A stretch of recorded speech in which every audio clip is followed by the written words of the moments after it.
Smoke fell before snow that year. By sundown, Hollow Pine's sacred clearing looked like a pyre field, tall ash drifting in slow gray ribbons from the ceremonial braziers, while the full moon burned white above the pines. The elders called it the Night of Tall Ashes, as if naming it made it holy. Cordelia knew better. Holy nights did not smell like fear sweat and iron. She stood barefoot on frozen stone in a torn mourning dress, wrists bound with rawhide. Her ankles were ringed in mud where the guards had dragged her from her mother's old healer den. The whole pack had gathered in a ring around the lawstone. Hunters with crossed arms, mothers clutching pups tighter when Cordelia looked their way. Boys she had trained beside as a child suddenly studying the ground as if she were already dead. Elder Merrick lifted the registry book with both hands, letting everyone see the heavy hide cover stamped with Holopine's crest. "By authority of council and by moon witness," he announced, voice rolling out like he was giving blessing instead of sentence, "Cordelia, daughter of the late Garin Valewood, is stripped of claim, blood right and den right." A murmur rippled through the circle.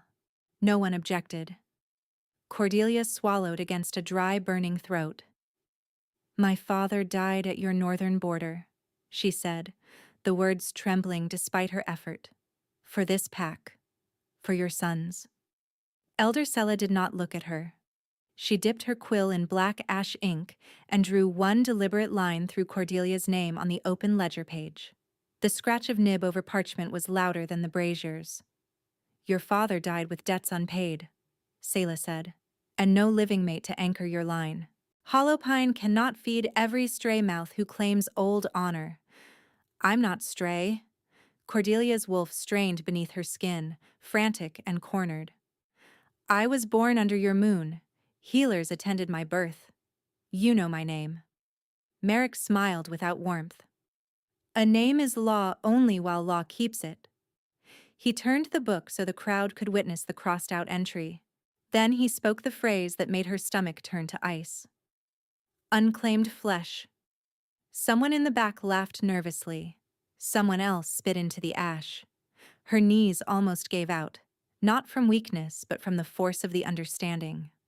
Unclaimed flesh meant no legal protections, no kin rights, no mate claim unless an alpha took one by force. Any pack could trade her, brand her, breed her, bury her, and call it governance. It was not exile, it was erasure. She scanned faces for one ally, Aunt Bryn, old healer Coro, even Tomas, who had once kissed her behind the smokehouse, and found nothing but shudders. Hollowpine would rather sacrifice one daughter than lose Stormfang's truce grain. Merrick nodded to the guards. "Collar her." Iron bit her throat, cold at first, then instantly hot, where old skin had already cracked from restraint. The locking pin snapped shut under her jaw. Cordelia hissed as metal teeth inside the band kissed skin and held. Anti-shift runes had been etched inside. Her wolf slammed against them and recoiled, whimpering. She twisted, rage finally breaking through terror. "Cowards!" she shouted at the circle. "Look at me when you sell me." No one did. Elder Sella closed the ledger. "At dawn, treaty caravan. Stormfang collection point at Red Pass." Stormfang, the enemy pack with black basalt walls and wolves raised on war songs. The pack her father had bled to hold back. Merrick stepped close enough that she could smell mint on his breath. "Be grateful," he murmured so only she could hear. "They asked for tribute stock, not carcasses." He patted her cheek like she was livestock and moved away. The ceremony ended with the old howl, low, communal, meant to honor law. When the sound rose, Cordelia felt it in her bones and remembered being 6 years old, tucked between her parents, believing pack meant safety. Tonight, the howl sounded like wolves circling a wounded thing. By dawn, her wrists were chained to a wagon bar. Frost glazed the spokes, and every jolt sent splinters of pain through her shoulders. 3 other tributes sat opposite her, all male, all avoiding her eyes. Trade guards in hollow pine colors rode ahead with spears. Behind, two Stormfang outriders waited like dark shadows, saying little, watching everything. The pass smelled of pine pitch, horse sweat, and the sharp medicinal sting of wolfsbane from the dart lodged high in Cordelia's arm. They had dosed her before loading the caravan. Not enough to knock her out, just enough to keep her wolf sluggish and her thoughts a beat too slow. At first she told herself she would endure. Reach Stormfang alive, survive 1 hour at a time. Names could be restored, maybe, if she could get before a rival court and invoke old law. Then the wagon stopped at a waystation cairn where treaty exchanges were marked. Merrick was waiting there with a traveling scribe and a brazier already lit. He hadn't come to send her off, he'd come to finish it. The scribe unrolled parchment and read in clipped tones, "Transfer of unclaimed female stock 1, to be marked for Stormfang inventory by intermediary sigil pending alpha assignment." Intermediary sigil, a temporary brand burned into the shoulder so no one could contest ownership during transport. Cordelia's breath went ragged. "No," she said at once, backing as far as chains allowed. "No, you can't." Merrick took a hooked iron from the brazier. Its tip glowed orange with hollow pine's crescent mark. "Law allows," he said. "You lost your name." One of the Stormfang outriders frowned. "Our alpha did not request pre-branding." Merrick's gaze hardened. "Our customs before your border, Stormfang." The guard beside Cordelia grabbed her hair, yanking her neck bare. She kicked, chain clanging, heel connecting with someone's shin. A fist struck her mouth. Copper flooded her tongue. "Hold her still," Merrick snapped, stepping in with the iron. Something in Cordelia broke clean in that instant, not spirit, but obedience. She let her body go slack for half a breath. The guard adjusted his grip, expecting collapse. Cordelia twisted hard, drove her forehead into his nose, heard cartilage crunch, then dropped off the wagon sideways, taking chain and bar with her. She hit ground, rolled through slush and ash, came up running while shouts exploded behind her. "After her!" Wolfsbane made every stride feel like running underwater, but panic lent speed. Pines whipped past in dark smears. Branches lashed her face. The iron collar bounced against her throat, each impact a burst of pain. She heard boots, then pause as one pursuer shifted. She veered downhill toward the sound of water. If she could cross scent lines, maybe. A dart hissed past her ear and thudded into a tree. Another grazed her side, burning cold. Her vision tunneled at the edges. The ravine opened without warning, a slash in the earth with a river knifing through black rock below. Too high, too fast.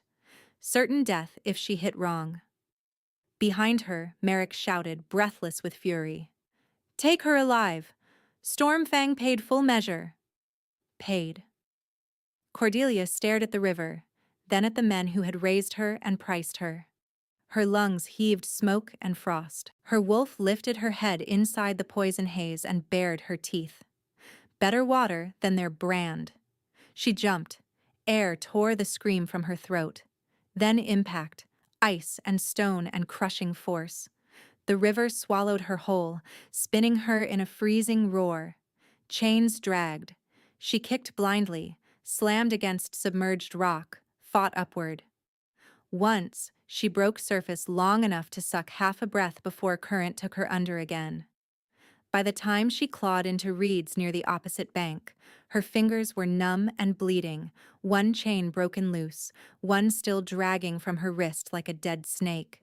She lay there shaking, cheek pressed to frozen mud, listening for pursuit. None came. When she finally lifted her head, she saw why. The trees ahead were carved with Stormfang ward marks, deep claw gouges packed with silver resin. Border totems hung from branches, wolf skulls wrapped in black cloth, and winter bells that chimed without wind. She had hurled herself out of Hollow Pine's reach and straight into enemy ground. A low growl rolled from the tree line. 6 wolves stepped out in a crescent formation, massive and coal-dark, eyes reflecting pale gold. Stormfang Patrol. Their scents hit her one after another. Snow, leather, old blood, cedar smoke.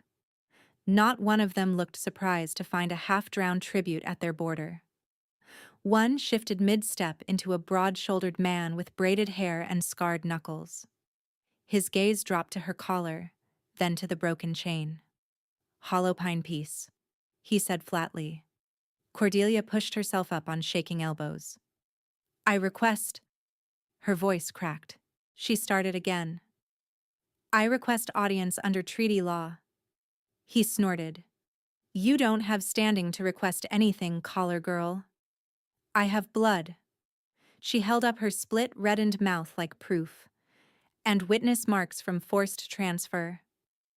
Another patrol wolf padded closer, sniffed at her shoulder where the brand had almost landed, then huffed sharply. The leader's expression shifted by a degree. Less contempt, more calculation.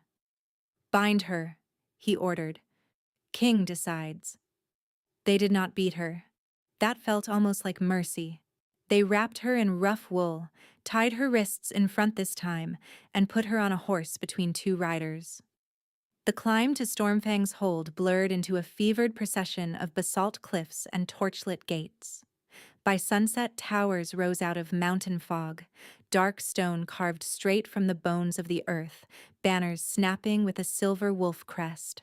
Inside, everything was larger than Hollow Pine, corridors wide enough for shifted wolves to run abreast, braziers burning blue at the mouths of carved dragon heads, guards in layered black leather with moonsteel at their hips.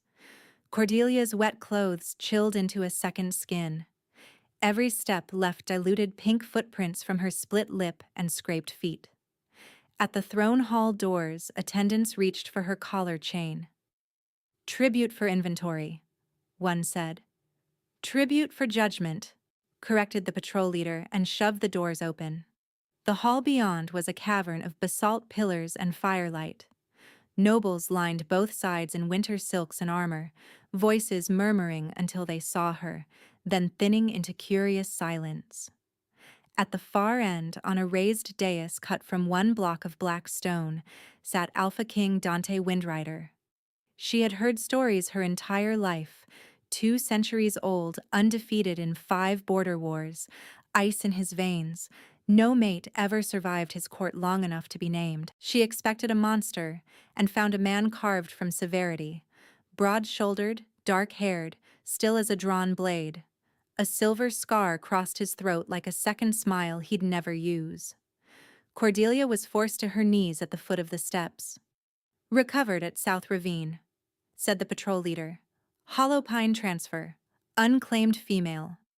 Dante's gaze dropped to her collar, her chains, the blood at her mouth. His expression did not change. "Name?" he asked. Before she could answer, one attendant said briskly, "None registered, my king. Paper lists her as unclaimed flesh." Something ugly rustled through the court at that phrase.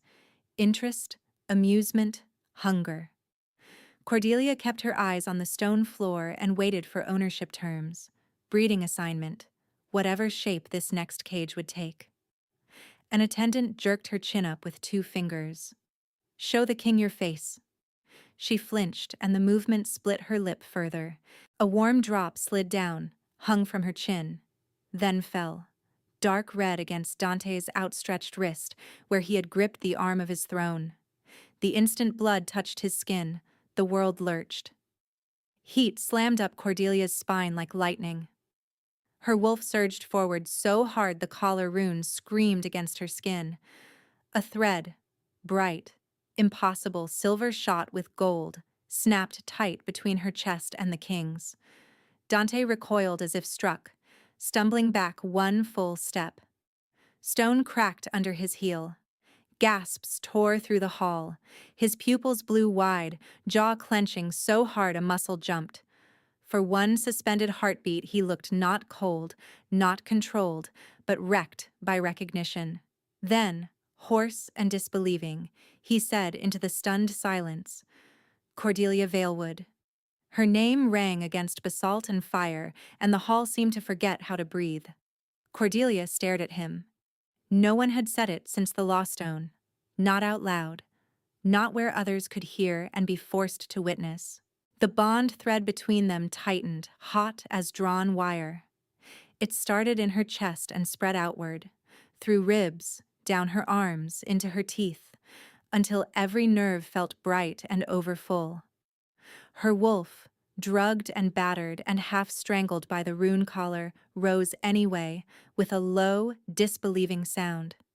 Mine, whispered some raw, instinctive part of her that terrified her more than the guards ever had. Dante's fingers dug into the throne arm. Blood from her lips streaked his wrist in a thin, dark line, and where it touched his skin, a faint sigil shimmered once, silver gold, then gone too fast to track. His eyes, already pale, flashed molten amber at the rim. He sucked in a breath like it hurt. "My king?" one courtier asked, voice thin. Dante did not answer. He did not look away from Cordelia. The pull between them yanked harder, and for one reckless second she wanted to crawl up those cracked steps and press her face to his throat just to stop the ache of distance. The need was wild, humiliating, completely unlike her. She shoved it down and felt it snarl back. No, this could be another trap. Another collar with a prettier clasp. A noblewoman near the front recovered first. "Impossible," she hissed. "She is treaty stock." Another voice, male, amused. "Unclaimed flesh with lucky blood." The words sliced through the haze. Cordelia flinched, shame and fury crashing together, and the movement made the collar teeth bite deeper into the skin under her jaw. She hissed. Dante moved before she registered it. One heartbeat he was on the dais. The next he was at the foot of it, a blur of black and silver, standing between her and the whispering court. "Silence," he said. He did not shout. He did not need to. Power rolled through the single word like winter thunder. The nobles shut their mouths so fast the hall clicked with teeth. Cordelia had been expecting triumph in him or possessive hunger, or cold assessment of his new acquisition. Instead, she saw strain, real, brutal restraint. His shoulders were locked as if against impact. His hands were empty, fingers spread, visibly fighting the urge to reach for her. He looked down at her chains.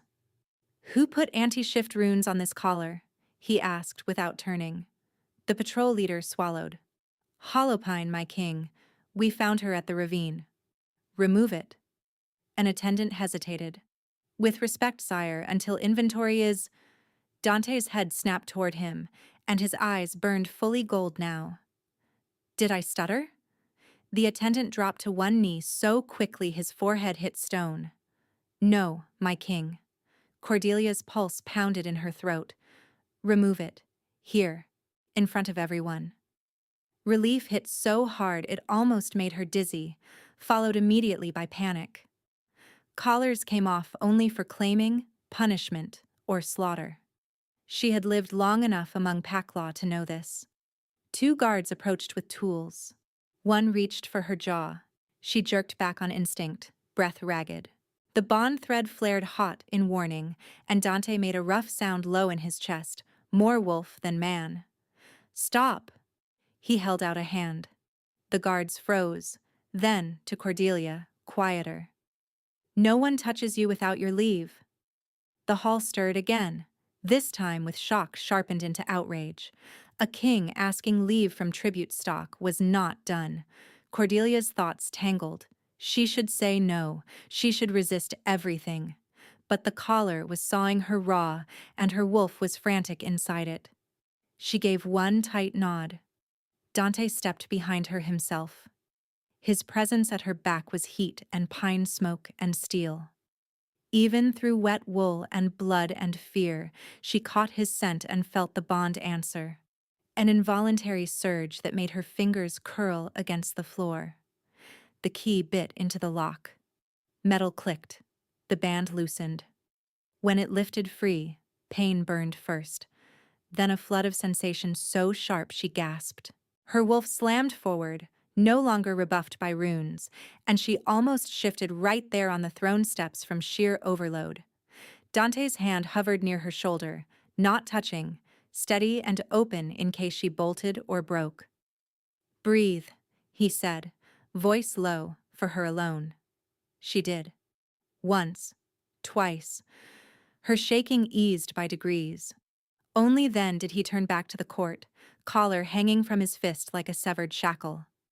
"Record this," he said to the royal scribe. Cordelia Valewood entered Stormfang Hall under chain and false status. I reject Hollowpine's classification. A murmur rose, angry, alarmed, incredulous. A tall woman in dark green silk stepped forward from the first rank, chin high, smile polite enough to cut. Her scent was rose oil over iron. "Your Majesty," she said, "with respect to your reaction, treaty law still requires processing. She is not of our bloodline and carries no current registry seal. If she remains in court, she remains property until adjudicated." Property. The bond snapped tight again, now edged with Dante's fury. He looked at the woman as if memorizing where to strike. "Lady Genevieve," he said, "you overstep." Genevieve's smile held. "I preserve order." Dante lifted the broken collar so all could see the blood inside it. "Order is not the same as cruelty in better clothes." Genevieve's eyes flicked to Cordelia's throat, and there, just above her collarbone where the iron had rubbed skin raw, a faint crescent sigil was beginning to glimmer beneath the surface, silver braided with gold. Bond mark. New and unmistakable. Genevieve went still. Cordelia felt the stares hit like thrown stones. Desire, calculation, hatred, fear. She forced herself to stand, legs trembling and chin up, and met Dante's gaze over them all. The thread between them steadied, less lightning now, more pull of tide. Insistent, unignorable, patient in the way mountains are patient. Dante spoke without looking away from her. Audience dismissed. Now. No one moved. He let a fraction of alpha force slip into his voice. Out. Silks rustled, boots scraped, nobles bent in brittle bows and retreated, some backward, as if unwilling to show him their spine. Genevieve curtsied last, eyes lingering on Cordelia with bright, controlled venom before she turned and glided after the others. The doors boomed shut. Silence settled, thick and private. Only 4 guards remained at a distance, the scribe and an elderly healer woman by the pillar shadows. Dante exhaled like a man surfacing from deep water. He glanced at Cordelia's wrists, still bound, and at the blood drying on her mouth. "I am going to untie you," he said. "May I?" The question hit her harder than the bond. She nodded again, slower this time. He cut the rawhide with his own belt knife, careful not to nick skin. When the last loop fell away, Cordelia rubbed life back into her hands and realized she was waiting for the next command. It didn't come. Instead, Dante stepped back a respectful pace and said, "You are safe in this room." She almost laughed at that. Safe was a fairy tale word. But her wolf, traitorous and alert, had stopped thrashing. It listened. Dante turned to the healer in the shadows. "Bring salve, clean water, and linen. No sedatives." Then to Cordelia, after a beat. "If you can walk, come with me. If not, I will have a chair brought." No alpha she had ever known offered either option to someone in her position. "I can walk," she said, voice rough. "Good," he answered, equally rough, and led her not toward the lower holding cells she had expected, but through a side archway, lit with softer fire. The chamber he brought her to had no bars. It was a private antechamber off the throne hall, stone walls hung with winter tapestries, a long table strewn with maps, a hearth banked low. Practical, not opulent, a place of work. He closed the door behind them himself, and Cordelia's body tensed despite everything. Dante noticed. "No one enters without my order." She folded her arms over her torn dress, suddenly aware of every rip, every bruise. How filthy she must smell. Two attendants waited by the basin with folded garments, eyes already assessing her as inventory again. "Strip and inspect for contraband," one said, stepping forward. Cordelia's vision narrowed. "Leave," Dante said. The attendant blinked. "My king, protocol." "Leave," he repeated colder. "All of you." They stared, then obeyed, filing out with reluctant bows. He took the folded garments from their arms before they went. At the threshold he paused, gripped the edge of one heavy black cloak, and tore off the embroidered silver wolf crest with a single hard rip of fabric. He tossed the crest into the hearth fire. It curled and blackened. Then he held the plain cloak out to Cordelia, not draping it over her, just offering. "No marks," he said. "No one will mistake this for a possession token." Her throat tightened for reasons that had nothing to do with injuries. She took it and wrapped it around herself, fingers clumsy. A soft knock. The healer entered with a tray, set it down, and bowed. Dante dismissed her too after a murmur Cordelia couldn't hear. Again the room emptied until only the two of them remained. He knelt. Actually knelt, on stone, in front of her. Cordelia stepped back in reflex. "What are you doing?" "Cleaning the collar wounds before they set infected." He picked up a cloth, dipped it in steaming water. "I can call the healer back if you prefer." "No." The answer came too fast. She didn't want strangers' hands. She didn't want anyone seeing her flinch. Dante nodded once. "Then I will do it." He waited. It took her a second to understand he was waiting for permission, not compliance. Her whole life with Pax had trained her to endure touch, not authorize it. "You can," she whispered. He lifted the cloth toward her neck, then paused inches away. "Here?" When she gave a shaky nod, he touched skin so lightly she barely felt it at first. Warm water slid over torn flesh. Pain stung, then eased. He worked with maddening patience, cleaning dried blood from beneath her jaw, along the sides where the iron had cut deepest. Not one movement was rushed, not one assumed. When he reached for the front of her throat, she jerked, breath snapping. His hand stopped immediately and withdrew. "All right," he said, as if she had done nothing wrong. "We wait." He set the cloth down and sat back on his heels, giving her space, eyes on the floor instead of pinning her. The bond hummed between them, uneasy but unbroken. "Why?"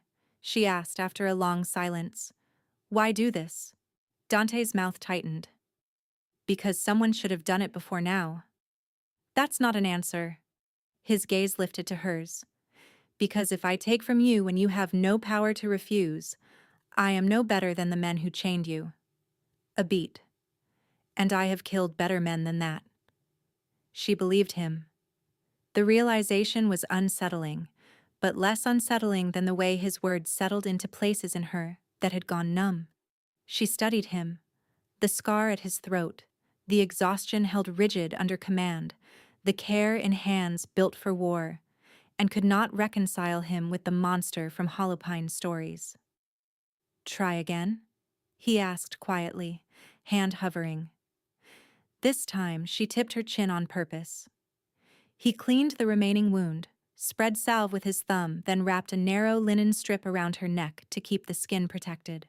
His knuckles brushed her pulse once, and he inhaled sharply, bond answer rippling through both of them like a struck chord. He pulled back, jaw hard, discipline snapping into place again. When he finished, he rose and crossed to a sideboard, returning with a cup of broth. He held it out. "Drink." She eyed it, then him. He took a deliberate sip first and handed it back.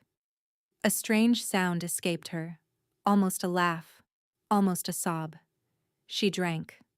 By the time a page knocked to announce first court supper, Cordelia was still wary, still coiled to run, but no longer certain running was the only way to survive this place.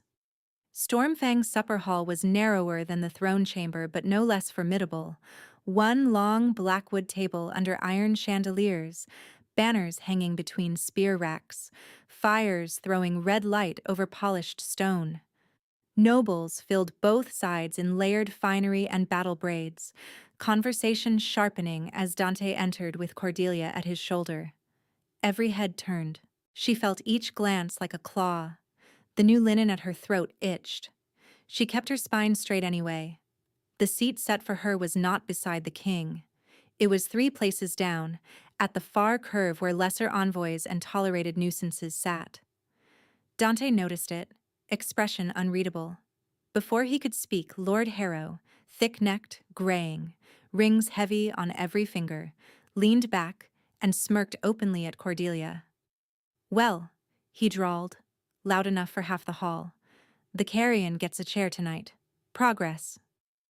A few nobles laughed into their cups. Cordelia felt heat crawl up her neck. Old instinct said, "Lower your eyes, endure, do not give them teeth to bite with." Her wolf bristled. Dante did not sit. He took his goblet from the place setting and lifted it to his nose. His nostrils flared once, twice. Then his gaze cut to Harrow's cup, then to the serving girl trembling behind him. "Who poured this vintage?" Dante asked. No one answered. He stepped to Cordelia's assigned place, took her untouched goblet, and smelled it as well. His face changed by a fraction. Enough. Without warning, he tipped the goblet back and swallowed. "Don't!" Cordelia started too late. 3 heartbeats passed. Dante's hand tightened around the stem until silver bent. Then he turned, grabbed the nearest silver basin from a side stand, and spat a mouthful of blood into it. Dark red splashed bright metal. Gasps exploded around the table. A chair scraped as someone half rose. "Wolfsbane resin," Dante said, wiping blood from his lip with the back of his hand. His voice stayed calm, which made it worse. Concentrated, enough to paralyze an alpha in under a minute. His gaze landed on Harrow. "You seem very interested in her cup, my lord." Harrow went pale under his beard. I know nothing of this. Maybe the tribute girl brought poison in herself." Dante slammed the basin onto the table. The clang rang like a bell of judgment. "Say, tribute, again." Silence. The serving girl burst into tears and pointed with shaking fingers at Harrow. "He gave me the vial," she sobbed. "Said it was sleeping tincture for nerves, my king, I swear." Harrow lunged to his feet. Guards were faster, pinning his arms before he cleared the bench. He spat curses, then switched to pleading as moonsteel touched his throat. Cordelia stood frozen, pulse pounding in her ears. He had drunk it first, not to prove bravado, to keep her from it. Dante looked to the captain of guard. "Confine Lord Harrow in iron and ash, interrogate every hand in his kitchens. If one drop of poison moved without his knowledge, I want the name." "Yes, my king." As Harrow was dragged out, still shouting, Dante turned to the royal scribe at the wall. "Right." Ink scratched. "By crown authority, seating law is amended this night. Cordelia Valewood sits beside the throne in all formal court, council, and meal until I revoke it." He swept his gaze over the nobles, daring challenge. "Any insult, threat, or slur against her person will be tried as treason against this crown." No one spoke. "Do you understand me?" he asked. A ragged chorus. "Yes, my king." He moved to the high table and pulled out the chair at his right, not as ornament but as equal station under Stormfang custom. He waited. Cordelia could feel disbelief written across half the room and resentment across the other half. She could also feel Genevieve Ironhold at the opposite end, watching with a smile too smooth to trust. Cordelia walked forward anyway. When she reached the chair, Dante leaned just enough for only her to hear. "You are not bait," he murmured. "You are under my protection until you decide what you want done next." "Not what I decide. What you want." She sat, For the first time since Holopine crossed out her life in ash ink, Cordelia let a single layer of armor loosen around her heart. Not gone, not surrendered, just loosened enough to breathe. Across the table, nobles dropped their eyes first. Across the table, nobles dropped their eyes first. Genevieve did not. She lifted her cup in a graceful little salute toward Cordelia, smiling as if they shared a private joke. "To unexpected blessings," she said. The room echoed the toast, late and uneven. Cordelia touched her own cup but didn't drink. Dinner moved in courses she could barely taste: venison, charred roots, dark bread rich with salt, and every bite felt like a test. Questions came disguised as conversation. Were Holopine healers always so independent? Did your father speak often of our border weaknesses? Curious that you survived the ravine at all. Each one delivered with courtly polish, each one a blade seeking an opening. Dante intercepted most with a look or a clipped answer, but he could not be everywhere at once, and Genevieve never pressed directly. She guided others like a hand guides chess pieces. When Lord Severin began recounting old war dead and mentioned Dante's lineage obligations, Genevieve tilted her head and said sweetly, "His Majesty has always chosen crown before comfort. Stormfang has waited 2 centuries for a suitable queen. We all learned patience." The emphasis on suitable sat on the table like rot. Dante set down his knife. "If you have a point, Lady Ironhold, speak it." Her smile sharpened by a degree. "Only that the court must be assured this bond is genuine and not provoked. There are old tinctures, old rites. Holopine was never above desperate magic. So there it was. Not merely insult, but strategy. Undermine the bond, make Cordelia an enchantress, a trap." Cordelia kept her face still, though her pulse kicked harder. She felt every gaze return to her throat, where the faint silver-gold mark glimmered beneath linen when firelight caught it. Dante answered before she could. "Are you accusing me of being ensorcelled in my own hall?" "Never." Genevieve lowered her lashes in perfect deference. "I am asking for due law, verification, registry review." At that, 3 older nobles nodded at once. Cordelia understood then why Genevieve was dangerous. She did not need to shout, or threaten, or bare claws. She wrapped violence in procedure and made cruelty sound responsible. Dante's voice went flat. "Registry review is crown matter, not supper entertainment." Genevieve inclined her head. "As you wish, my king." But when the next course came, she turned slightly to speak with the royal underscribe at the wall. A whisper, a folded slip of parchment palmed like a lover's note. The underscribe swallowed, tucked it into his sleeve, and avoided looking toward the throne. Cordelia saw it. So did Dante. His jaw tightened, but he said nothing yet. When supper finally ended, nobles rose in rustling waves and bowed out. Genevieve approached the dais last, curtsied to Dante, then looked directly at Cordelia. "Sleep lightly," she murmured, almost too soft to hear. "Stormfang has very old records. Some names don't survive inspection." Then she was gone, trailing rose and iron. Cordelia stood rigid until the doors shut behind her. "She controls the records." Dante motioned for the scribe to leave, then nodded once. "Master of lineage and treaty archives. Her house has held the post 70 years. And she wanted your throne." His gaze flicked to her. She wanted the position beside it. Same difference in a place like this. A humorless breath escaped him, not quite a laugh. "Not to me." He held out his hand, palm up, not command, invitation. After a beat, Cordelia put her fingers in it. The bond settled warmer, steadier, but underneath it she felt a new current. Urgency. "Come," he said. "If Genevieve has started moving scribes tonight, we move faster." Stormfang's archive vaults lay beneath the west wing, carved into bedrock and warded with iron runes older than Holopine's oldest trees.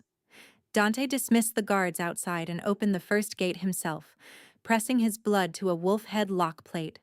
Inside, cold air smelled of dust, ink, and old leather. Shelves towered from floor to ceiling in tight rows, each marked by iron tags, birth registries, treaty clauses, blood oaths, traitor rolls. Cordelia stopped at that last sign and felt her stomach knot. Dante noticed. "Your name is nowhere near that shelf." "Yet," she said. He turned toward her. "Not ever." The certainty in his voice hit harder than comfort should. She looked away first and moved to the registry stacks, trailing her fingers over cracked spines. Here, names were weight. Here, existence could be proved. Or erased. A rustle echoed from a back aisle. Dante went still, then strode toward it. Cordelia followed and found a young copyist kneeling beside an open ledger, hands black with fresh ink, face pale as bone. On the floor lay 2 torn pages. Dante's tone could have frozen fire. "What are you doing?"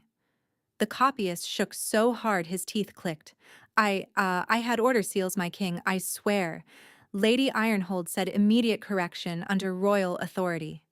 "Show me." He thrust out a wax tablet with Genevieve's signet impressed in red. Dante scanned it, eyes narrowing. "This is not my seal."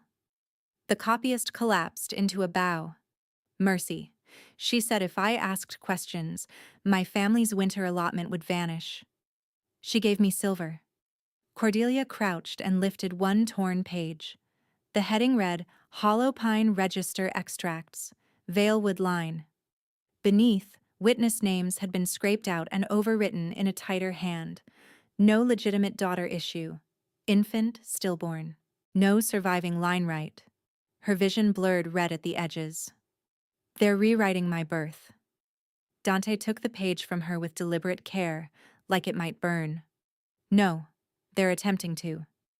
He ordered the copyist confined but unharmed and sealed the aisle with his own blood ward. Then he led Cordelia to a side table and laid out 3 volumes, original border treaties, exchange clauses, and Hollow-Pine lineage copies. One clause had been freshly scored through with pumice, barely visible unless held to flame. Dante held it over a lamp. Hidden text flared brown. "All transferred persons retain right of blood appeal before final assignment." "Bribed scribes," Cordelia said, voice thin. "Erased clauses. If this vanishes, I lose standing to challenge anything. And if your registry vanishes, they can call you fabricated." Dante shut the book softly, controlled fury in every movement. "Genevieve is building legal ground for execution." A tremor ran through Cordelia, quickly smothered. "Why now? Why risk open forgery?" His eyes met hers. "Because the bond mark appeared. If she can discredit you before Moon Feast, she can force the court to demand separation rights. If I refuse, they call me compromised. If I submit, they can lawfully cage you pending inquiry." "Cage." She almost smiled at the cruel symmetry. "They do love repeating themselves." Footsteps pounded overhead. A guard captain burst through the gate, breath clouding. "My king, council petitions have been filed. 6 houses demand investigation into foreign infiltration. They claim Hollow-Pine sent the girl to collapse Stormfang from within." There it was. The frame, fully voiced. The captain hesitated, then added, "Rumors are spreading through lower barracks that she poisoned Harrow and bound you by blood hex." Dante's wolf flashed in his eyes. "Who started it?" "Servants say Lady Ironhold's chaplain raised concern during prayer." "Of course she had. Wrap a knife in piety and everyone thanks you for the cut." Dante dismissed the captain and turned back to Cordelia. "Pressure will spike by dawn. Council will push for confinement for your protection. I'm not hiding in a box while they decide if I'm real." "I know." His voice gentled. "But we need evidence before they force hearing terms." Cordelia looked at the mutilated page in her hand, at her own name half scraped away, and felt anger settle cold and focused. Fear was still there, but no longer steering. Then we gather it before they burn the rest. They didn't leave the vault immediately. A storm had rolled over the mountains. Wind moaned through stone vents, and snow began to hiss against the high grates. Dante lit only one lamp in the small reading alcove, the flame low and amber. For a little while there was no court, no nobles, no law, but the two of them and the book spread between their elbows. Cordelia copied witness names from memory onto scrap parchment: midwife Tessa Rowan, healer Coro Flint, guard captain Even Hale. Hands cramping, ink staining her fingertips. Dante cross-referenced dates in Stormfang trade logs to prove Hollowpine had sent medicine to her mother's den the month of her birth. Mundane details, devastating in their importance, a life held together by records and stubbornness. At some point her writing faltered. Dante looked up. Pain? Exhaustion, she admitted. And this.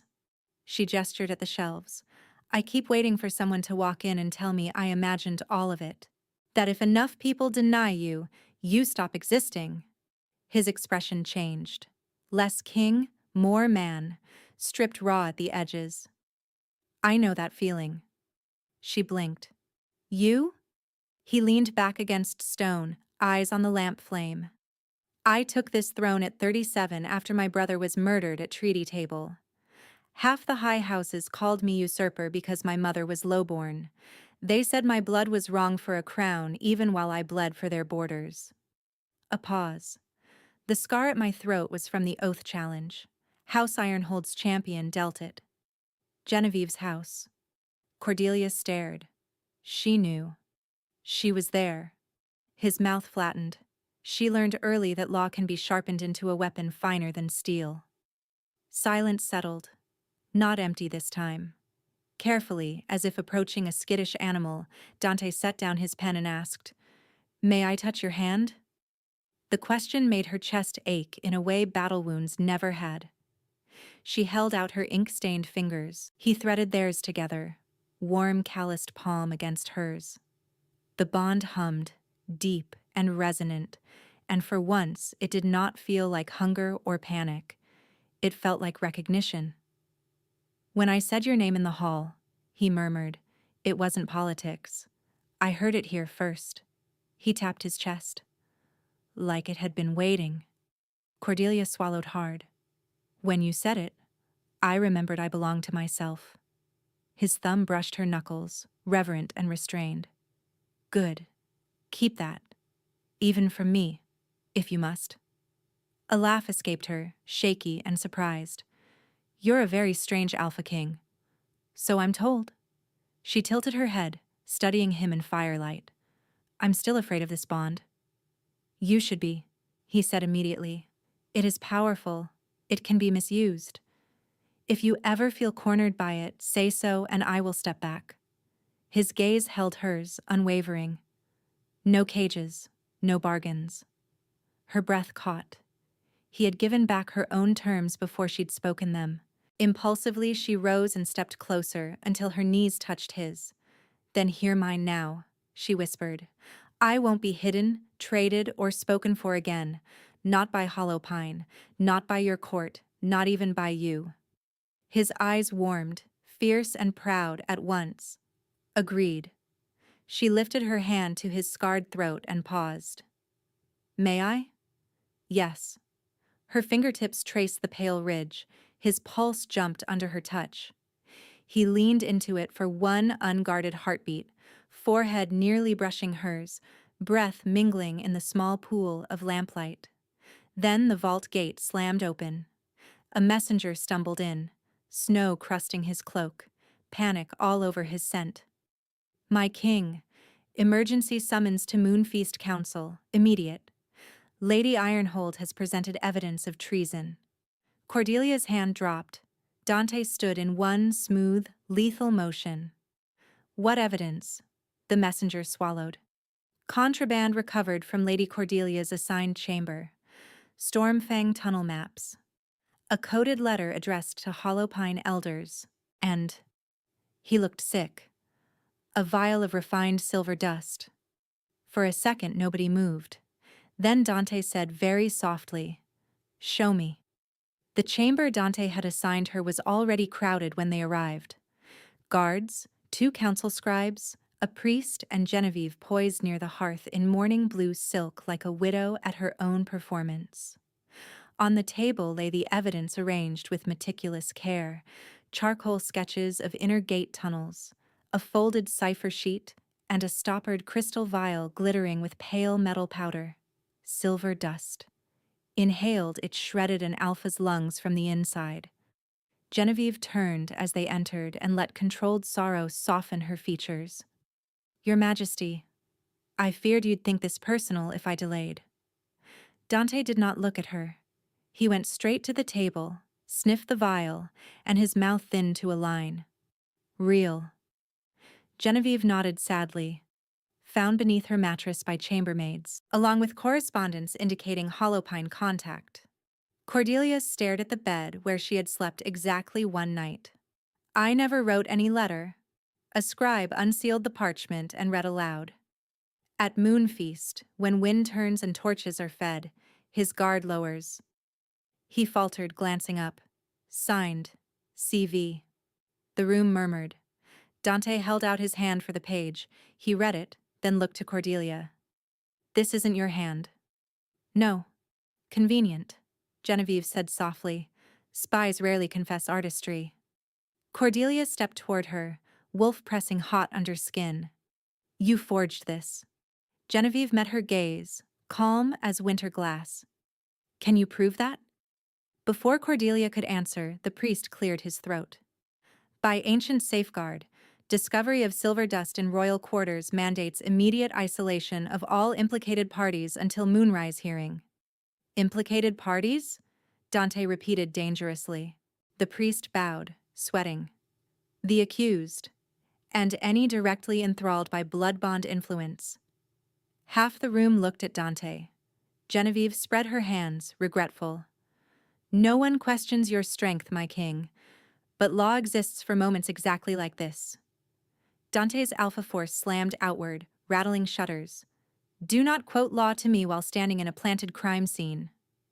Still, the council scribes had already begun writing emergency writs. Ink made facts if left unchallenged long enough. A captain entered at a run and bowed. "Outer court is gathering." Word spread fast. Several houses demand public judgment at Moonfeast. Some are calling for execution before dawn. Cordelia felt the floor tilt. This was bigger than a private framing now. Genevieve had timed it perfectly. Fear in the barracks, outrage in the houses, a legal mechanism ready to lock shut. Dante turned to Cordelia, voice low and urgent beneath the storm. "Listen to me. I can move you to the royal den beneath the old keep, warded, hidden, defensible. No one reaches you there until I break this. Hide." For one dangerous second, the offer sounded like relief. Then she saw the table again. False maps, forged script, silver dust glittering like ground bone, and remembered kneeling on hollow pine stone while men decided what she was worth. Hide now, and Genevieve would write the story without her. Outside, bells began to ring for emergency Moonfeast assembly. Genevieve watched Cordelia over Dante's shoulder, smile faint as a knife's reflection. Critical choice, sharp as breath, opened under Cordelia's feet. Critical choice, sharp as breath, opened under Cordelia's feet. She stepped into it. "No." Her voice cut clean through the bells. She faced Dante, then the room. Then Genevieve's waiting smile. "I won't hide in your den." Dante's jaw flexed. "Cordelia." "She wants me buried in stone while she writes verdicts in ink." Cordelia pointed at the table of planted evidence. "If I disappear now, I walk back into a cage with prettier hinges." Outside, the moon feast bells kept ringing, faster now, summoning houses to witness judgment. Genevieve lowered her lashes in practiced sorrow, but Cordelia saw the pulse jumping at her throat. Dante held Cordelia's gaze for a beat that stretched hot and taut across the bond. Then he gave one sharp nod. Tell me what you need. Relief stabbed through her so hard it almost hurt. Time.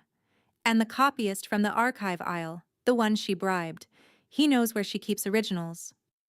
Genevieve's mask slipped by a fraction. This is absurd.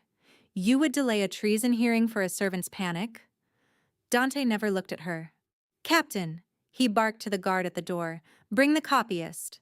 Quietly, lock this chamber. No one touches that table. Genevieve took one graceful step forward. Your Majesty, if you permit the accused to roam unbound while houses gather, you jeopardize the crown. Cordelia turned on her before Dante could answer. You don't care about the crown, you care about the seat. Genevieve's smile thinned. I care about Stormfang being ruled by bloodlines, not gutter-born miracles. The bond flared with Dante's anger, but Cordelia held up a hand. Wait. The copyist arrived shaking, wrists manacled. When he saw Genevieve, his face went gray. Cordelia moved close enough that he could smell she meant him no harm. Where are the real ledgers? His eyes darted to Genevieve, then to Dante, then to the floor. I don't know all of it, he whispered. Ironhold Private Archive, below the chapel crypt, hidden tunnel behind the ancestor bier. She keeps pre-altered books there before replacing pages upstairs. Wards? Cordelia asked. 2 bloodlocks and a silver tripline. If cut wrong, bells ring in council wing. Dante was already pulling off his signet ring. I'll take a strike team. No. Cordelia grabbed his wrist. Too loud. She'll burn everything by the time you reach the stairs. Then I go with you. If you vanish before Moonfeast, she claims I enthralled you and fled. Cordelia squeezed harder. You need to be seen in that hall, alive, breathing, impossible to panic. He went very still.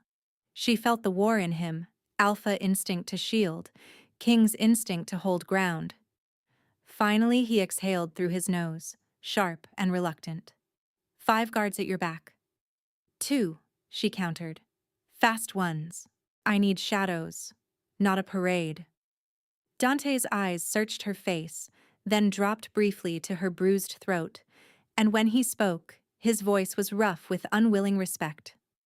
Done. Genevieve laughed softly. You trust a nameless stray with your crown? Cordelia met her stare. You erased the wrong woman. She took the captain and one silent she-wolf runner and slipped into the west corridor as bells boomed overhead. The crypt air tasted like wet stone and old incense. By torchlight, the ancestor bier looked like a single slab of black marble carved with iron-hulled wolves devouring crowns. The copyist's directions were true. Third fang on the left wolf shifted when pressed, and a narrow seam opened in the wall with a sigh of ancient gears. They went single file down a throat-tight tunnel lined with copper pipes. Cordelia's skin prickled. Halfway in, she smelled it, metallic, bitter, unmistakable. Silver, she whispered. The she-wolf runner sniffed and cursed under her breath. Ahead, heavy. At the second bend, they found crates stacked behind a canvas drape, vials of refined silver dust wrapped in feast house linen, each stamped with iron-hulled sigil. Beside them lay a steward list for Moonfeast torch rotation, with red marks at the king's dais braziers. Cordelia's stomach dropped. Assassination, the captain hissed. Feed dust into the high flames. Alpha inhales first from elevation. And I survive, Cordelia finished, voice flat. Long enough to be blamed as cursed tribute mate. She shoved the list into her cloak. Then the tripline sang. A hair-thin strand flashed across the corridor as the captain's boot brushed it. Bells began screaming somewhere above. Move! Cordelia snapped. They ran. At the archive chamber door, 2 iron-hulled men were already hauling ledgers toward a burn pit. One saw Cordelia and drew steel. The she-wolf runner hit him mid-stride, both of them slamming into shelves in a rain of parchment. The second man swung for Cordelia's throat. She ducked, felt wind from the blade, and shifted on instinct. Halfway, violently, claws bursting from human fingers, canines dropping as her wolf slammed through skin. She caught his wrist, twisted until bone cracked, and drove him back against the burn pit rim. He screamed and dropped the torch. Cordelia kicked it aside, then yanked the top ledger from his grip. Hollow Pine Birth Registry, Valewood Line, Original. Her breath punched out. More footsteps thundered from the tunnel. No time. "Take all of them!" she shouted. The captain grabbed 2 armloads. Cordelia swept the rest into a grain sack, then saw one final slim volume chained to a post. Treaty clauses, unabridged. The lockplate bore Genevieve's blood rune. Cordelia sliced her own palm and slammed it over the seal. Nothing. Wrong bloodline. Boots hit stone at the doorway. Ironhold guards poured in. Cordelia snarled, seized the chain with both clawed hands and ripped. Skin split. Tendons screamed, but old metal tore free from rotten bolts. She clutched the unabridged treaty against her chest and ran as crossbow bolts sparked off stone around them. They burst from the crypt into the chapel nave, just as moon feast drums rolled through the keep. Cordelia was bleeding, shaking, filthy with dust and ink, and someone else's blood. She had never felt more alive. "Straight to Hall," she gasped. "No detours." The captain nodded and bared his throat in warrior assent. "For the record, my lady." Not girl, not tribute, my lady. They ran toward judgment. The Moon Feast court was a storm trapped indoors. Nobles packed the basalt hall shoulder to shoulder, banners and winter furs and moonsteel flashing under white fire. Priests chanted at the law stone set before the dais. Council scribes sat ready with traitor rolls unrolled. At the center stood Dante in full crown black, blood at the corner of his mouth gone but not forgotten, ringed by captains and rage. Genevieve occupied the accuser's place in morning blue, one hand over her heart, the other resting on a stack of forged ledgers. Her voice carried clear as bells. "And so we invoke emergency treason writ against Cordelia, claiming false identity, infiltration by Hollowpine, and attempted regicide through Silver." The great doors slammed open. Every head snapped around. Cordelia strode in with torn cloak whipping behind her, captain at her shoulder, a sack of ledgers thudding against her hip. Blood dripped from her sliced palm onto the black floor in a dotted line all the way to the law stone. Gasps ripped the hall. Genevieve's composure cracked. "Seize her!" No one moved. Dante had gone utterly still, eyes locked on Cordelia as if the room had fallen away. Cordelia stepped to the law stone and dumped the sack. Ancient books spilled across basalt, bindings stamped with seals older than half the houses present. She raised the chained, unabridged treaty for all to see. "Before anyone touches me," she said, voice ringing, "I invoke the right of spoken blood." The priests froze. One old moon priest nodded slowly. "Right acknowledged. Blood claimant may present lineage truth before stone and witness." Genevieve snapped. "She has no standing." Cordelia pulled a small blade from her boot, sliced her palm deeper, and pressed it to the law stone's carved crescent. Pain flared white-hot. Blood ran into channels etched by centuries of wolves who had fought to be named. "Witness me," Cordelia said, each word a strike of iron. "Cordelia Valewood, born under hollow pine full moon, winter turn, in healer den east of river. Midwife Tessa Rowan attending. Healer Coro Flint witness. Guard Captain Even Hale witness. Father Garin Valewood, Mother Leora Vale." The stone drank her blood. For one terrible heartbeat, nothing happened. Then silver fire shot through the carved channels, racing outward in a web of light. The law stone flared so bright half the room shielded their eyes. A tone like a wolf howl filled the hall. Truth resonance, undeniable. The old moon priest shouted, voice breaking with awe. Verified! The crowd erupted. No! Genevieve lunged toward the ledgers. Cordelia met her halfway. She shifted again, controlled this time, claws and human hands both, and slammed Genevieve face first onto the council table hard enough to rattle goblets. Papers scattered like trapped birds. Genevieve shrieked and twisted, silk sleeves tearing. A thin packet slid from her cuff and burst on the table, pale powder glittering under firelight. Silver dust. Cordelia pinned Genevieve's wrist with one clawed hand and held up the torn sleeve with the other. Found in Ironhold tunnel caches and on her person, she shouted to the hall. Marked for the king's moon feast braziers. Roars answered her. Outrage, disbelief, blood hunger. Guards surged forward. Genevieve bucked like a trapped cat and hissed into Cordelia's face. You should have drowned in that ravine. Cordelia pressed harder until Wood groaned. You first. Chaos snapped into brutal clarity. Genevieve's free hand flashed to her hair. She yanked a concealed blade from a jeweled comb and slashed backward for Cordelia's ribs. Cordelia caught her wrist mid-arc. Steel kissed skin and drew a shallow line anyway. Genevieve screamed, voice gone raw now, all velvet stripped away.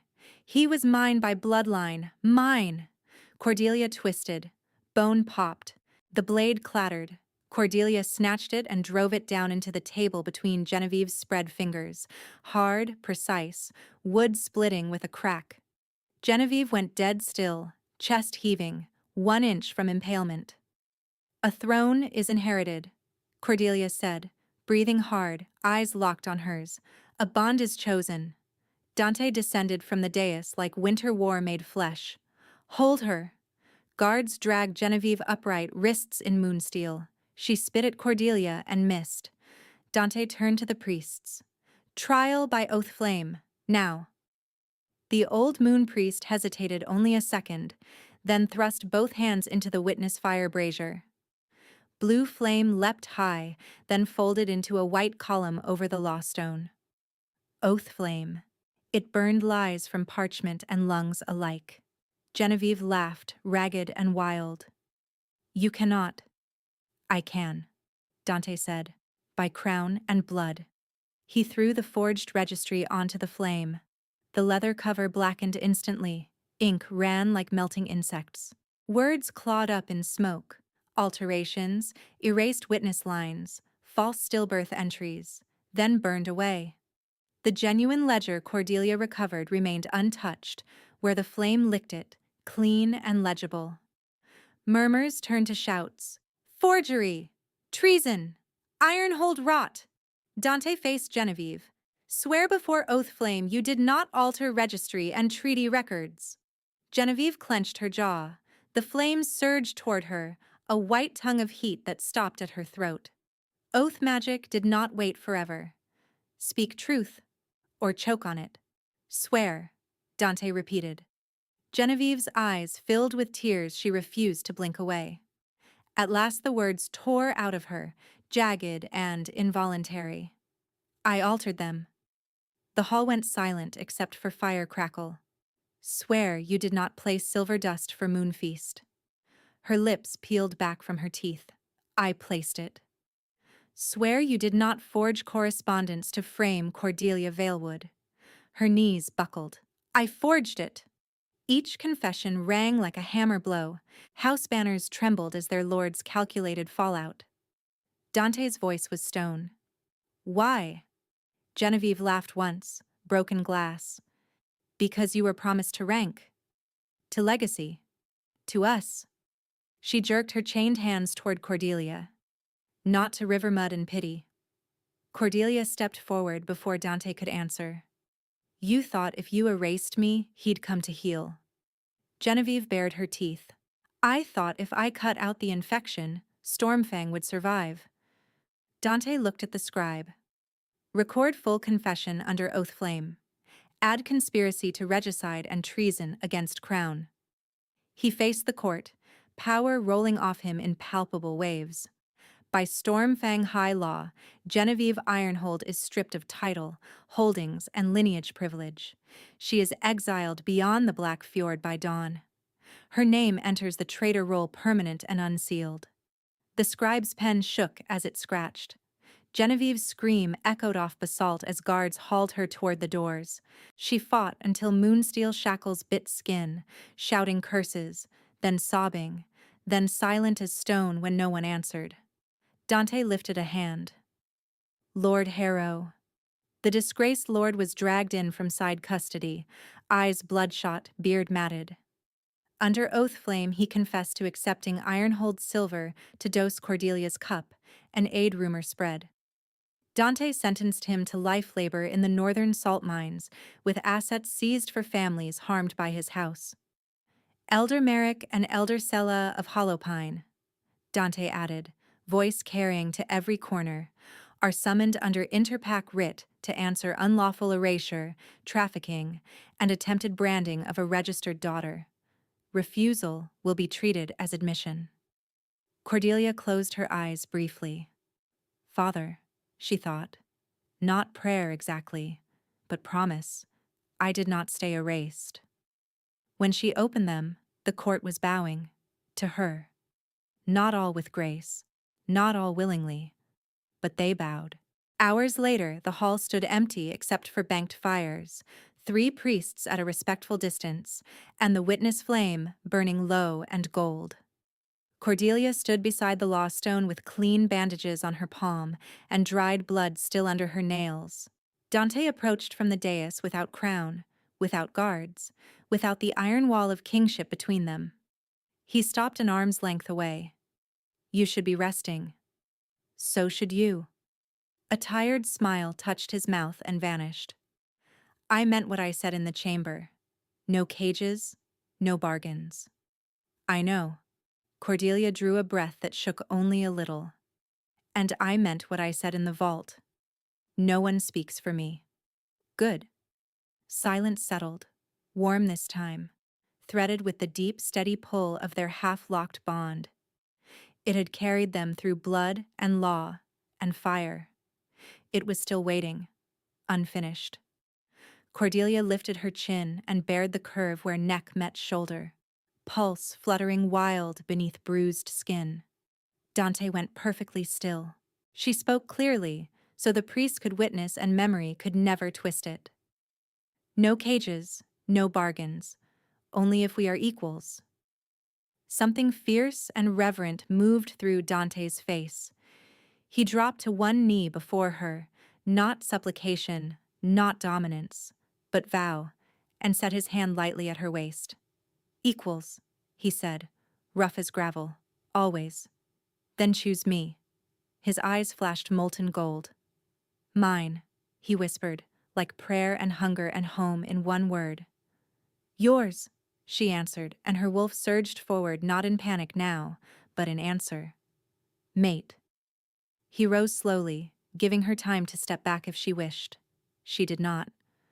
She slid her fingers into his hair and guided him down. His mouth found the mating gland at her neck-shoulder junction.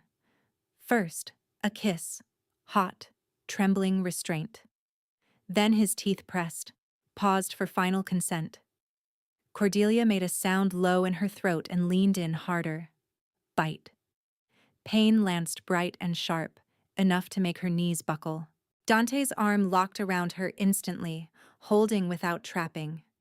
Heat detonated where he marked her, molten and wild, racing down her spine, across her ribs, between her hips. The witness flame roared up white gold as bond magic snapped into full lock. Cordelia cried out, half pain, half ecstasy, and clutched his shoulders until fabric tore under her fingers. Through the bite, she felt everything pouring across the bond. Dante's awe so fierce it hurt, his terror of failing her, his iron control cracking open into devotion, into need, into a love that had waited 2 centuries for a name. He released gently and licked the wound closed with shaking breath, forehead dropping to hers. Mine, he said again, voice wrecked. Cordelia laughed breathlessly, tears stinging her eyes. Possessive king. Only equal king, he murmured, then hold still. She fisted his collar, yanked him down, and bared her own teeth at the scarred line of his throat. His pulse hammered beneath her lips. She glanced up once. He nodded, pupils blown wide, trust naked on his face. Cordelia bit. His growl shook the stone. Royal blood flooded her tongue, salt, heat, lightning. She bit deeper, enough to mark, enough to matter, and felt his hand splay over her back as if anchoring through a storm. Pleasure crashed through the pain in a rolling wave, hotter than fever, sweeter than any relief she had ever known. Their wolves howled in the same breath, twin voices rising until the rafters answered. Light spiraled over their skin, silver gold sigils blooming from her collarbone across her chest, mirrored over his throat and sternum, winding together like braided fire. The priests gasped and dropped to their knees. Cordelia released his throat and licked the mark closed, breath ragged. Dante's hands framed her face, thumbs catching tears she had not realized were falling. Yours, he whispered. Mine, she answered. Mate. Mate. They stood there swaying, foreheads pressed, learning the new quiet inside the bond now that it was complete. Not the frantic yank of unfinished instinct, but a deep, settled presence. Warmth at her back, where no one could ever carve her out again. A heartbeat that was hers and his, and shared without surrender. Dante drew her into his arms fully then, and she went without flinching. His cheek rested against her hair. Her hands spread over his ribs as if confirming he was real. Your name is my oath, he said into the crown of her head. Cordelia closed her eyes and let herself believe him. Your heart is not a throne I fear. They stayed like that until the witness flame gentled and the night finally exhaled. At dawn, both packs stood in the great hall. Stormfang banners hung beside Hollow Pine's green crescent for the first time in living memory. Snowlight poured through high slits, turning breath to silver mist. Guards lined the walls 3 deep. On the lower floor, chained and ash-marked, stood Elder Merrick and Elder Selah under armed escort, faces drawn tight with the shock of being summoned instead of obeyed. Cordelia walked in wearing black and moon silver, the fresh bond mark visible at her throat. Murmurs rippled, then stilled when Dante took his place beside, not in front of her. The old moon priest carried a blank treaty roll to the law stone. By witness fire and dual pack assembly, amendments may be entered. Cordelia stepped forward with quill in hand. Merrick found his voice first, brittle with outrage. This is unlawful. Hollow Pine governs Hollow Pine daughters. Cordelia looked at him as if at a stranger in old clothes. You struck out my name to sell my body for grain. Selah lifted her chin. Unregistered females are burden liabilities under Winter Code. Cordelia dipped quill in ink and wrote without breaking eye contact. Then your code ends today. Her voice carried as she read each line aloud, and scribes copied in duplicate under crown seal. No wolf may be traded as tribute under any treaty. No name may be struck from registry without full moon counsel, bloodstone review, and defense witness. Any attempt to erase lineage records is high treason under interpack law. All birth ledgers shall be copied in triplicate, pack archive, crown archive, and neutral temple vault. Any wolf declared unclaimed retains right of spoken blood before assignment. Each clause landed like a door locking against old darkness. Selah spat at the floor. You rewrite law for your own grievance. Cordelia signed the roll. Cordelia Valewood, keeper of names, and handed the quill to Dante. I rewrite it so no elder can erase a life again. Dante signed beneath her and pressed his blood seal into wax. Enforced by crown. He gestured. Guards brought forward a heavy oak coffer filled with copied registries, each bound and stamped. Master archivists will rotate custody monthly. Tampering is death. Merrick lunged against his chains. You cannot dictate Holopine's sovereignty. Dante's reply was ice. I can dictate terms of peace. Refuse, and Stormfang closes grain routes and files war claim for unlawful trafficking of bonded queen. The word queen rang through the hall. Holopine delegates paled. After a long, shaking silence, Sella hissed, "We sign." They signed. When the final seal cooled, Dante rose from the throne and drew a carving blade from his belt. Without ceremony, in full view of both packs, he knelt at the right arm of the basalt throne and carved deep, deliberate letters into stone. Cordelia Valewood. The scrape of steel against basalt sang through the hall. Dust fell in black curls. When he finished, he set the blade down and looked up at her. "No one erases this," he said. Cordelia touched the carved name with her fingertips, then turned to the assembly. Registry court convenes at dusk. Any wolf with disputed lineage, denied den right, or missing witness record will be heard first by me. A hush, then movement, hesitant at first, then urgent.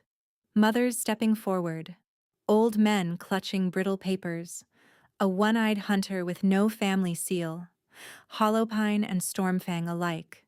Cordelia straightened, feeling the weight and rightness of her new title settle into bone.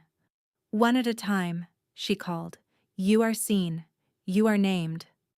Dante took his place at her shoulder, not overshadowing, simply there. Steady heat, matched strength.